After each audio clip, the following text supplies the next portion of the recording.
But आपको ये देखना चाहिए कि इसमें आपके लिए पॉसिबिलिटीज क्या है। एक इमीडिएट प्रॉब्लम जरूर नजर आ रही होगी, पर मैं कहना चाहूंगा कि इस क्राइसिस के बीच में से वो लोग जो आप लोग हैं, जो आने वाले कुछ सालों में पास आउट होंगे, कोई इमीडिएट पास आउट हुआ, कोई 1 साल 2 साल या 3 साल के बाद, मैं कहूंगा कि वो एक मामले में लकी होंगे, क्योंकि हो सकता है कि ये भारत में एक सेकेंड स्टेज का पैराडाइम शिफ्ट होगा। सेकेंड स्टेज पैराडाइम शिफ्ट इसलिए होगा क्योंकि अब आपने देखा कि पूरे वर्ल्ड में जो सारी की सारी इंडस्ट्रीज थी वो पूरी तरीके से चाइना बेस्ड थी। पिछले 3-4 सालों में अगर आपने देखा होगा तो मोबाइल फैक्ट्रीज करीब 140 से ऊपर भारत में बनी, तो we have become the second biggest mobile manufacturer, वरना उससे पहले चाइना ही था। अब definitely there are two things, one, Chinese economy saturation पे है, दूसरा इस प्रक्रिया के द्वारा चाइना के बारे में जो confidence rest of the world का है वो स्लाइटली शेकन हुआ है। तो ये संभावना हो सकती है, जैसे आपने देखा जापान ने $2 ट्रिलियन दिए हैं अपनी इंडस्ट्रीज को वहां से हटाने के लिए। अब हटे या नहीं हटे वो एक अलग बात है, पर जो फ्यूचर में इंडस्ट्रीज आने वाली हैं, मानवीय बात है, अब वो चाइना में जाने से पहले बहुत हेजिटेट करेंगे।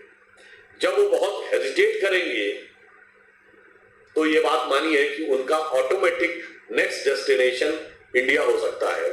यानी इंडिया जो अभी तक सर्विस सेक्टर को ही सबसे ज्यादा कंट्रीब्यूट करता था, हमारा 55% के आसपास इकोनॉमी में कंट्रीब्यूशन सर्विस सेक्टर का था, अभी मैन्युफैक्चरिंग सेक्टर का कम था, तो ये एक अपॉर्चुनिटी हो सकती है मैन्युफैक्चरिंग सेक्टर में भारत के लिए एक नए द्वार खुलने की, open a new era, epoch a new era for manufacturing sector. तो जो इंजीनियरिंग के स्टूडेंट्स अभी पास आउट होंगे, खासकर जो हार्ड कोर इंजीनियरिंग वाले होंगे, इसमें मैकेनिकल, इलेक्ट्रिकल, सिविल, इलेक्ट्रॉनिक्स, मुझे लगता है उनके लिए जो अपॉर्चुनिटीज थी उससे ज्यादा अपॉर्चुनिटीज अब आने वाले टाइम में खड़ी हो सकती है।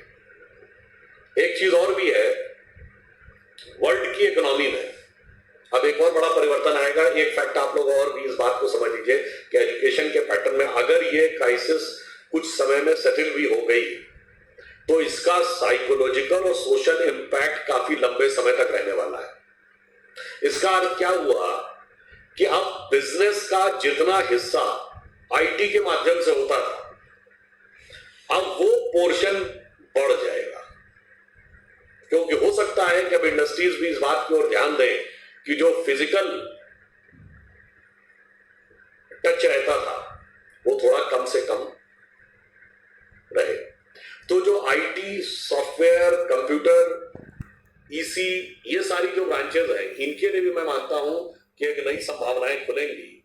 तो अभी तक जो ये कहा जाता था कि चाइना में मैन्युफैक्चरिंग का सेंटर था और भारत में सर्विस सेक्टर का सेंटर था, तो अब सर्विस सेक्टर और ये दोनों ही चीजें आगे बढ़ेंगी। हाँ, आप लोगों के मन में कई बार एक सवाल ये भी आ रहा होगा, जैसा मैं देख भी रहा हूं तो में, लॉकडाउन की इस समय क्या इतनी जरूरत है? तो मैं सिर्फ आपको 1-2 एग्जांपल बताना चाहता हूं। You must be aware about this कि जिन देशों में हेल्थ की फैसिलिटीज हमसे बहुत अच्छी है, वर्ल्ड के टॉप लेवल की है, finally they have also to rely on lockdown. France में लॉकडाउन 15 मई तक है, इटली में लॉकडाउन 3 मई तक है, और ब्रिटेन में 3 हफ्ते का है, और मोस्ट लाइकली वो 3 हफ्ते बढ़ने वाला है। और आपने देखा कि जिन देशों ने लॉकडाउन लगाने में थोड़ा सा डिले किया, इटली और America, the results were disasters. हमारे यहां प्राइम मिनिस्टर श्री नरेंद्र मोदी जी ने बिल्कुल सही मौके पे वक्त की नजाकत को भांपते हुए जो लॉकडाउन का डिसीजन लिया है, वो इसलिए भी जरूरी था। देखिए, lockdown is not a cure, but lockdown is prevention, and moreover lockdown has also given us time to prepare our health facilities. जैसे आज 2 लाख बेड के आसपास अवेलेबल है, हमने 560 से ऊपर लैब्स में टेस्टिंग का अरेंजमेंट कर लिया है, हजारों वेंटिलेटर्स का ऑर्डर दे दिया गया है। यानी अब जब फेस्ड मैनर में लॉकडाउन को धीरे धीरे हटाया जाएगा, तो यदि एक्सपेंशन ऑफ डिजीज भी होता है तो पहले तो हम उस कर्व को फ्लैटन करेंगे, और फ्लैटन करने के बाद भी जो नंबर है वो ज्यादा भी होगा, तो we will be equipped with all medical resources and medical infrastructure to cope up with that. अगर हमने ये नहीं किया होता तो आप सब लोगों ने देखा होगा कि एक्सट्रापोलेशन कर्व के हिसाब से इस समय तक कम से कम 10 लाख लोग अफेक्टेड होते, और इतने तो हमारे पास मेडिकल रिसोर्सेज नहीं है कि इतने बड़े देश में हम 10 लाख लोग यदि डायरेक्टली अफेक्टेड हो जाते तो हम कैसे उनको टेकअप करते हैं। तो इसलिए लॉकडाउन इस समय जरूरी है।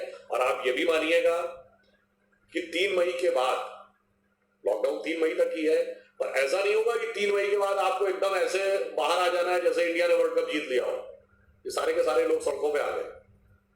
तो वो ना होकर चरणबद्ध तरीके से, यानी फेस नगर में, यानी होगा कि 50% चीजें फिर ओपन की जाएंगी नेक्स्ट स्टेज पे, और तो फिर 1-2-3 हफ्ते में धीरे धीरे चीजें नॉर्मलाइज होने की तरफ बढ़ेंगी।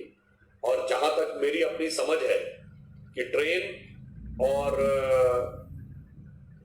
प्लेन की सर्विसेज शायद अभी तुरंत नहीं शुरू होंगी, उनको शुरू होने में थोड़ा सा टाइम लगेगा। तो इसलिए मेरा यह कहना है कि अभी एट प्रेजेंट आप लोगों को सिर्फ इतना ध्यान रखना है कि लॉकडाउन में रहिए। और आप सब लोगों ने अगर अभी देखा हो तो रामायण सीरियल में देखा होगा ना कि लक्ष्मण रेखा पार किया, तो जरा सा सोचा था बस ये तो सामने हम जाके उनको भिक्षा दे के आ रहे हैं, ये 4 कदम की तो बात है। और उसके बाद क्या हुआ, कितनी समस्याओं का सामना करना पड़ा। इसलिए कोई भी ऐसी चीज जब तक बहुत जरूरी ना हो, वो उसको अपनी लक्ष्मण रेखा पार करके मत जाइए। और मैं तो कहूंगा कि ये समय आपके लिए एक अपॉर्चुनिटी भी है। स्टूडेंट लाइफ में तो बहुत कुछ सीखने के लिए होता है। अब आप ये समझिए, इस लॉकडाउन के टाइम में आप लोगों में से लोगों को कोई ना कोई नई चीज सीख के आना चाहिए। नई स्टडी करिए, अपने सब्जेक्ट के बारे में पढ़िए, जनरल नॉलेज के बारे में पढ़िए, आप यूट्यूब पे डॉक्यूमेंट्रीज देखिए, बहुत सारा चीजें आपको जानकारी मिल जाएंगी। आप चीजों को अपने आप पढ़ सकते हैं। आजकल तो नेट पर भी बहुत सारी इंफॉर्मेशन अवेलेबल है। बहुत से आपने अपने अपने कोर्स की सिलेबस की बुक्स के उतने डिटेल्स में शायद नहीं गए होंगे, इस समय आप जा सकते हैं। तो मैं तो मानता हूं कि ये आपके लिए एक अच्छी अपॉर्चुनिटी हो सकती है अपने नॉलेज बेस को और मजबूत और अच्छा करने के लिए। और जैसा मैंने आपको बताया कि आने वाले टाइम में ये भारत के लिए नई संभावना का द्वार खोल सकता है। और एक और तरीके से, सिर्फ इतना ही नहीं कि इंडस्ट्री हमारे आ जाएगी, एक और चीज की तरफ जिस तरफ हमारा अभी ध्यान नहीं गया कभी, वायरस निकलता है, उसका वैक्सीन निकलता है, फार्मास्यूटिकल इंडस्ट्रीज निकालती हैं, अमेरिका का FDA बहुत स्ट्रांग उसके ऊपर कंट्रोल रखता है। परंतु अब पहली बार इस तरफ भी ध्यान जाना शुरू होगा कि एक डिजीज दूसरा डिजीज उसका वैक्सीन, इसकी बजाय यह भी होगा कि आपकी जनरल इम्यूनिटी कैसे बढ़े, इस तरफ लोगों का ध्यान जाना शुरू हुआ है।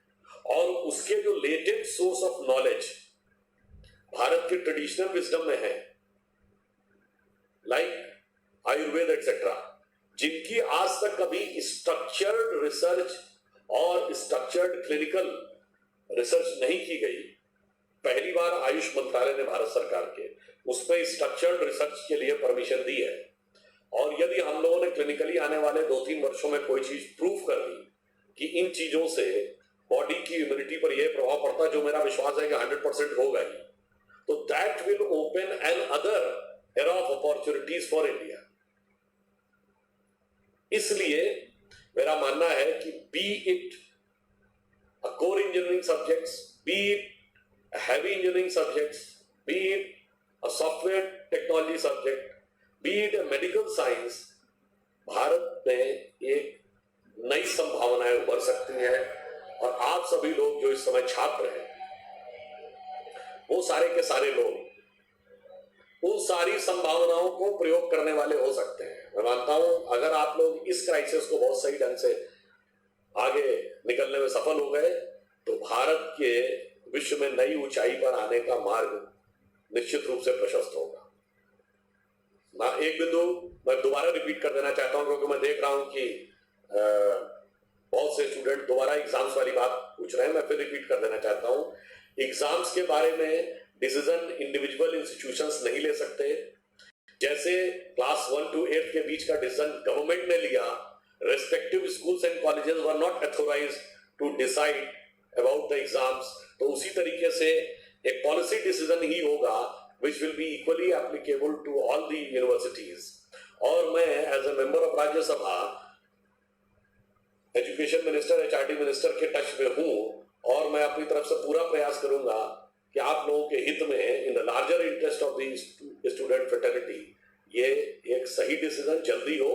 आप ये बात मानिए, थोड़ा बहुत आगे पीछे चलता है, एग्जाम्स एक आध महीना आगे पीछे हो सकते हैं, सेमेस्टर एक आध महीना आगे पीछे हो सकता है, एग्जाम का कोई स्वरूप बदल सकता है, कुछ डिफर किया जा सकता है, कुछ बाद में कुछ भी प्रोसेस किया जा सकता है, पर वो सारा का सारा प्रोसेस इन प्रिंसिपल होगा, क्योंकि जब आप मार्केट में जाएंगे तो सारी यूनिवर्सिटीज की डिग्री होगी ना, तो एक यूनिवर्सिटी उसमें किसी पिक्यूलियर स्टेट में नहीं हो सकती। वही चीज होगी जो सारी की सारी यूनिवर्सिटीज पे लागू होगी, और सिर्फ उत्तर प्रदेश का ही विषय नहीं है, वो पूरे देश का विषय रहेगा कि देश की सभी यूनिवर्सिटीज के बारे में वो सारी बातें लागू रहेंगी। हाँ, एक पॉइंट मैं और कहना चाहूंगा, इस समय आप लोग अगर देख रहे हो तो इस लड़ाई में सबसे ज्यादा कौन लोग लड़ रहे हैं? सिक्योरिटी फोर्सेस, सफाई कर्मचारी, वो डॉक्टर्स जो 5 स्टार डॉक्टर नहीं है, नॉर्मल डॉक्टर्स, गवर्नमेंट सर्विसेज के डॉक्टर्स, और सबसे ज्यादा लोगों को उम्मीद किस पे लगी हुई है? रिसर्च साइंटिस्ट से, कि कब वैक्सीन निकालेंगे। इसका अर्थ क्या हुआ? अगर आप गौर से देखें तो ये तो सारे वो जॉब थे जो कोई कभी उसमें जाना ही नहीं चाहता था। आज कितने लोग हायर एजुकेशन और रिसर्च में जाना चाहते हैं? बहुत कम। कितने लोग रिमोट एरिया में मेडिकल प्रोफेशन को अडॉप्ट करना चाहते हैं? कितने लोग सिक्योरिटी फोर्सेस में जाना चाहते हैं? सफाई कर्मचारी बनने वाली बात तो अलग ही छोड़ दी। तो कहीं ना कहीं नेचर हमको यह भी याद दिला रही है कि जिन जॉब्स को हम अपनी प्रायोरिटी में सबसे पीछे रख दिए थे, ईमानदारी की बात है, सबसे प्राइम प्रायोरिटी के वही जॉब्स है। बाकी सारा मीडिया, एंटरटेनमेंट, स्पोर्ट्स, ये सारी चीजें एडिशनल हैं, परंतु साइंस, रिसर्च, मेडिकल प्रोफेशन और सिक्योरिटी, इनकी जो एक प्राइम सुप्रीमेसी है वो इस समय दिखाई पड़ रही है। तो ये कहीं ना कहीं हमारी एक साइकोलॉजी में भी एक हमें सोचना चाहिए, बदलाव लाना चाहिए कि जो कोर सब्जेक्ट्स होते थे उनकी तरफ हमारे यूथ का ध्यान अधिक होना चाहिए, क्योंकि अल्टीमेटली कंट्री को लीड वही करते हैं जो रिसर्च में, सिक्योरिटी में, मेडिकल फैसिलिटीज में आगे निकलते हैं। बाकी सारी बातें ऑटोमेटिक फॉलो अप करती हुई आ जाती है। अगर आप ये भी माने कि ये किस तरीके से लैब में से निकला या मार्केट में से आया, वो एक डिबेटेबल इशू है, पर अगर ये मान भी लिया जाए कि लैब में रिसर्च हो रहा था, तो फाइनली ये लैब में रिसर्च इसीलिए तो करवाई जा रही थी कि नई टेक्नोलॉजी, नई जानकारी मिले, और ताकि उसके बेस के ऊपर नई मेडिसिन और अन्य चीजों को फाइंड आउट किया जा सके। तो मेरा सिर्फ आप लोगों से यही कहना है कि इस समय के टाइम में आप पूरी तरीके से अपने को घर में कन्फाइन रखिए, समय का यूज नॉलेज के नए डायमेंशंस को समझने में करिए। अगर अपने सब्जेक्ट के अलावा कोई दूसरी चीजें भी पढ़ सकते हो तो उनको भी देखिए, उन्हें भी स्टडी करने का प्रयास करिए। एग्जाम्स के बारे में आश्वस्त रहिए। सरकार पूरी संवेदनशीलता के साथ, पूरी सेंसिटिविटी के साथ आपके हित में डिसीजन लेगी, और जो भी डिसीजन होगा वो पॉलिसी लेवल पे होगा। तीसरी बात, आप ये देखिए कि इस गहरी अंधकार की रात के आगे एक अच्छे सवेरे की संभावनाएं भी हो सकती हैं। उसके लिए अपने को प्रिपेयर करिए और इस बारे में आश्वस्त रहिए कि इस चुनौती में से भी भारत उसी प्रकार से शक्तिशाली होकर निकलेगा जैसा पिछली चुनौतियों में से निकल के आया है।